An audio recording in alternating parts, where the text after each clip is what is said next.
Today we'll be playing dress up because I'm gonna give you some pro tips on how to draw clothing on your character. It's very easy, and the best part is you don't need to be an expert in drawing to be able to pull this off. So are you ready, guys? Let's go do this. Okay, in order to draw some clothing, we need to draw the person who is wearing it first. We are not going to draw a nude body. We're just gonna draw it in a basic shape. In a previous video, I have shown you how to draw the human body using just simple shapes. The same principle applies here, and if you haven't watched that, feel free to click the eye icon on the top of the screen. For now, we're just gonna keep it basic so it's not gonna be overwhelming, especially if you're just starting out. So let's just draw a nice simple pose. It's very important to draw the body first. A mistake some people make is that they tend to draw the clothes straight on without drawing the body first, and what happens is the clothes look off or misaligned. So even though some parts of the body will be hidden, it's essential that you still draw it so you have a clear visual guide on where you will place the clothes. Alright, we've finished drawing the basic shape of the body. However, it can be quite confusing to draw the clothes with all these extra lines. So what we're gonna do is clean it up just a little bit. Just erase the extra lines until you just have the outline of the body like this. Before we start drawing the clothes, I would like to discuss to you about the concept of volume. No, it's not the sound volume. The volume we're talking about is the dimensions of the object. For example,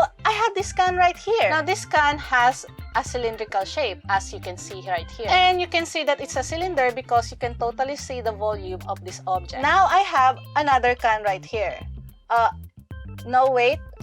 This is actually a cardboard that has a can printed on it. I mean, it looks like a can when I hold it like this, but it's obviously not a can because, well, it's a cardboard. To illustrate the concept of volume better, I have some rubber bands here. What we're gonna do is wrap the rubber band around the can and the cardboard. Alright, observe how the rubber band is wrapped around this object. You see how the rubber band is curved around the can? That is because of the object's volume. Now, the rubber band that is wrapped around the cardboard is, well, flat because cardboard is flat. Therefore, the rubber band formed a straight line. And this is where a lot of beginner artists make mistakes when drawing clothes. They overlook the fact that the human body has dimensions. So they ended up drawing the clothes like it's a rubber band on a cardboard. Where do these mistakes usually happen? Sleeves most of the time, when the character is wearing accessories around the arms, legs, and neck. So next time you're drawing a character, pay attention to the volume. Remember, always think 3D. If you have any questions regarding this, feel free to leave a comment down below. I will do my best to answer them